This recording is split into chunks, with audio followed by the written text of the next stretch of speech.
If you thought featherweight was boring, you are so wrong. With Kevin Vallejos knocking out Josh Emmett at UFC Vegas 114, featherweight is continuing to usher in the next era of fights. Kevin Vallejos just kicked that door in.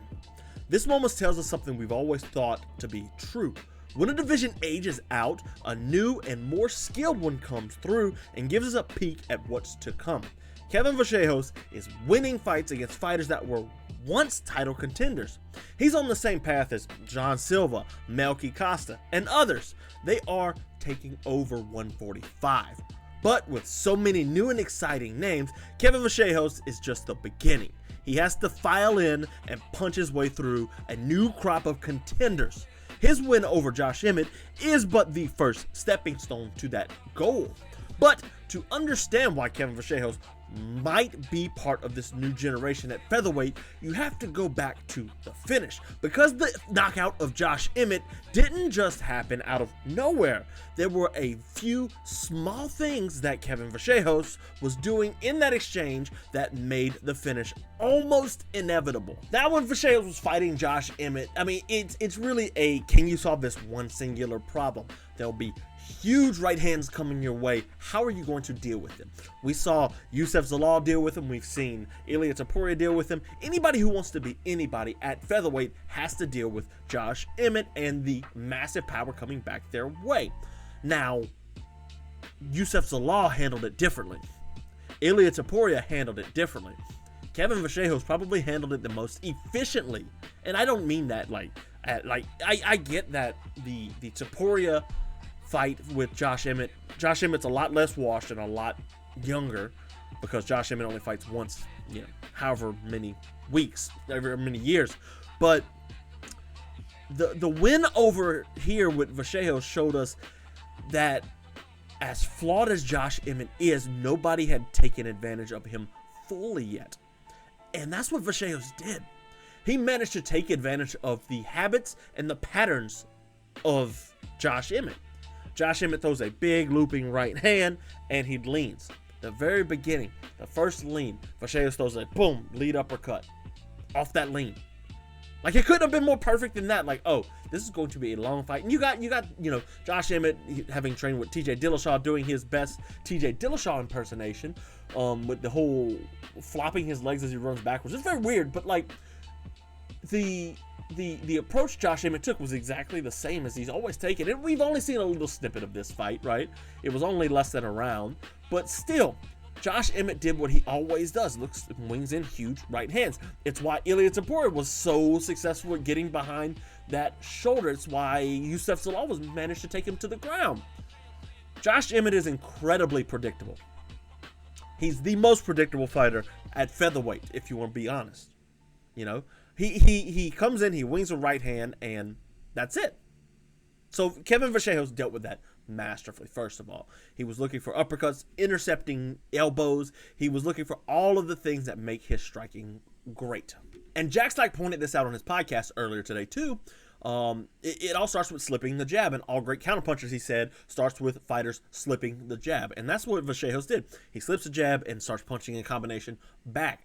That lead left hook to the body up top, he does a really good job of utilizing that and really working off of that there. And that's where he kind of found his bigger moments. The low kicks he did use sparingly now.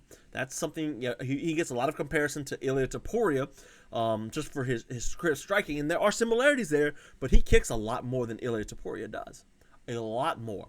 So Kevin Vallejos is I'm not going to say he's Ilia Topuria 2.0.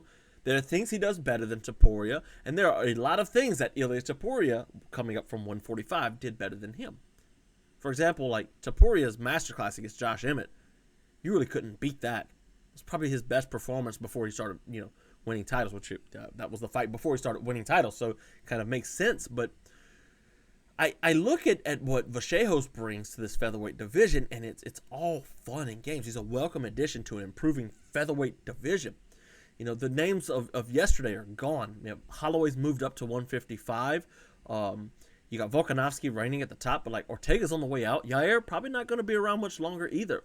You got Sterling, who's kind of new, but you got the new guys coming in that are incredible. They really are. You've got Evloev, you've got Lerone Murphys. Those two guys are fighting this weekend. You got Jean Silvas, Youssef Zalal is great, Melquizael Costas, and now Kevin Vallejos is a fun addition to this division. And the problem is, like, he's going to have to punch his way through this because those are some good fighters I just named here. Like, for example, like Melky Costa. Vallejos versus Melky Costa is a fun fight, guys. The rematch with Jean Silvas is a blast. Inject that one right into my veins. Like, that's how good of a fight that is. But it's no easy task to the top. And even fighters like Aljamain Sterling would probably give him problems. What happens when somebody's on Kevin Vallejos' back? What happens? Because I can guarantee you this. It won't be a fun ride if Aljamain Sterling manages to get to the back. So he's going to have to fight his way through. Like, this win over a 41-year-old Josh Emmett is not what's going to separate him from the rest of the bunch. But it does establish himself as part of that bunch, if that makes sense. You know, he is among the elite now. He has a win over Josh Emmett. That's better than some of them. You know, like, that's a better win than anything Melquizael Costas has, even though he is 41. And the matchups for him, they're going to be good and they're going to be bad ones. Like, for example, the Jean Silvas matchup on the Contender Series. I got to go watch that fight. But Jean Silvas dug his way back into that fight. He did a good job of fighting back into that. And what's he going to do against a guy like Diego Lopez, who can do exactly that? Or an Aljamain Sterling, or an Movsar Evloev, who can put him and implement their own game plan onto what Kevin Vallejos does? Is he always going to rely on the knockout? Like, that's the really big question here. Because if he can't get the knockout, if he can't, what happens next? And we saw with Jean Silvas, he loses. It's the one loss he's got.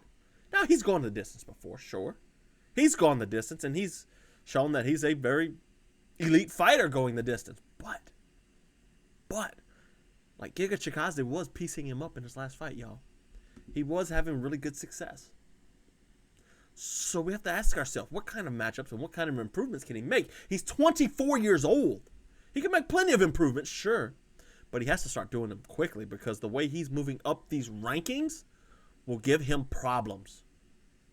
If they book him against Evloev, like if Evloev loses to Lerone Murphys, and then we got Evloev versus Vallejos here, what's he going to do? Evloev's going to put him on his back. Is he going to be able to stop him? I don't know. What's he going to do if Diego Lopez is like, okay, let's go ahead. Let's bang. I can rely on my chin. Let's bang. What's he going to do then when his plan A doesn't work? Because Jean Silvas brought in a plan B, and it worked magnificently. So what is he going to do? That's the real question. It's, you know, there's some fun fights for him there, like the loser of that Evloev Murphy fight. Like Lerone Murphys a smart striker too. What happens if he fights Melky Costa, you know, or that rematch with Jean Silvas? Those are the fights that are interesting for him, and they'll start answering questions. And he needs to fight these new guys. He doesn't need to keep fighting like the Brian Ortegas, and even like he called out Yair Rodriguez. Like, he doesn't need those. No, he needs to fight the hard fights. The contender versus contender, actual legitimate threats to Volkanovski's throne. And if he gets there, and he wins, we might have ourselves a future champion on our hands. Now, Kevin Vallejos wasn't the only fighter to make a statement at UFC Vegas 114, because Gillian Robertson did something that we've seen her do time and time again. She found a way to win a fight where the striking wasn't in her advantage. Against Amanda Lemos, Robertson leaned on the thing that has always made her a dangerous fighter, her grappling. And once the fight started hitting the mat, Robertson took off and took over the fight completely. All right, so first things first, I love how Gillian Robertson fights. She's a fun fighter. She is a grappling heavy fighter, and she's always looking to improve position and to strike or to submit. So the reason why she's tied with Amanda Nunes as the #1 finisher in women's MMA history. She's not as prolific of a finisher as Nunes, no, but Gillian Robertson does consistently find finishes. Her win over Amanda Lemos just showed again that regardless of her shortcomings and the holes in her game, she can still implement her game very well. And she does a good job of it. You see, grappling, she grapples like an MMA fighter should. She grapples like an MMA fighter should. She's always improving, like I said, always looking, always hunting, always looking for damage, always looking to do something. And if the fighter gets up, she's okay. I can break you back down. Everybody always talks about position over submission, but like the best fighters that are on the ground, like Arman Saryukin, Hamzat before the Dricus fight, Khabib, Islam, Myktybek, Orolbai, which we'll talk about in a little bit.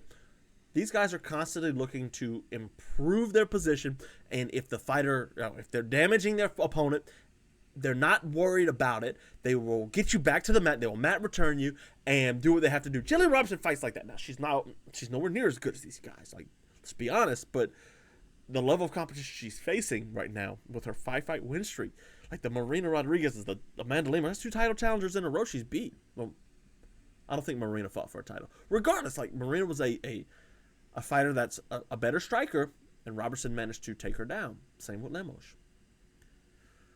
She's always looking for those. You know, her takedowns aren't the best, no, but she makes them work. And even against a stronger opponent like Amanda Lemos, even against a stronger opponent, she does a good job of finding ways to get it to the mat. Like, for example, she got one in the center of the cage this time. She got one on the fence this time where Lemos started wall walking up and said, okay, cool, we can mat return here. Or hear me out. We can shoot against in the center of the octagon, you know. That forced Lemos, who relies on the wall walk, to have to get up slower. Work to her advantage perfectly. But, you know, her weakness is clearly her hands. Even on the ground when she's dominating, like, Gillian Robertson doesn't have much pop. The 12-6 elbows, especially the 12-6 elbows, like they hurt, but they're not causing any real damage. And every time I watch Gillian Robertson, I'm watching her fight on the feet, I'm like, man, she's improving as a boxer. She's getting better. But then you see her fight like a Marina Rodriguez or Amanda Lemos, she's like, is she though? I don't know. Like, it doesn't seem like she's actually improving. Sure, what she does is serviceable and makes her, get to the clinch situations that she needs, where she can, get the kicks off the fence, and trips off the fence, and body locks and ride the legs and stuff. But her striking really, like, it doesn't hurt anybody. She doesn't get any respect from anybody, especially like a fighter like Amanda Lemos. She doesn't get any respect from those kinds of fighters. And looking forward, like, the top 5 really do give her a hard time. Like, God forbid she fights Tatiana Suarez. God forbid, because Suarez is strong. And she even said, like, in this post-fight, Gillian Robertson, that is, she even said in this post-fight, like, she was strong. Like, what are you going to do when you fight a Tatiana Suarez or a Zhang Weili? We've already seen her against Mackenzie Dern get beat up. So what are you going to do? And obviously, she a real big jiu-jitsu guy or gal. You don't always have to be stronger, sure, but strength does matter. There's a reason Gordon Ryan does steroids. Strength does matter. But, like, you watch her fight maybe like a Verna Jandiroba. Like, even Jandiroba, who's content to grapple and end up on top. Even Jandiroba is, like, a tough ass for Gillian Robertson right now. But she's putting herself clean in the top 5. She's going to have to face these people. She's going to have to fight a Zhang Weili or a rematch with Mackenzie Dern at some point. That's where it gets dangerous for her.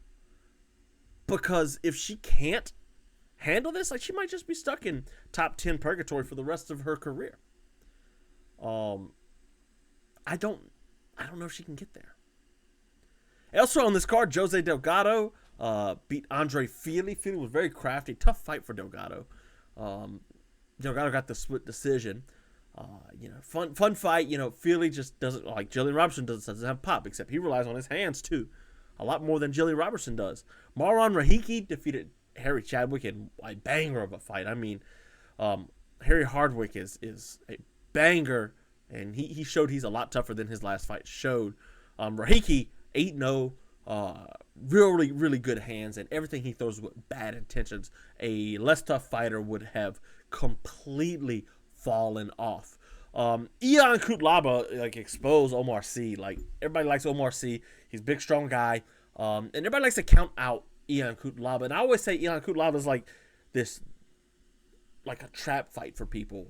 If you're one-dimensional and you can't stop a takedown, Cutelaba, I think he has like a Greco background or something. He's going to find a takedown. He's going to take you down. Or if you're somebody who kind of struggles with, takedowns and you need to be a grappler, but you really can't.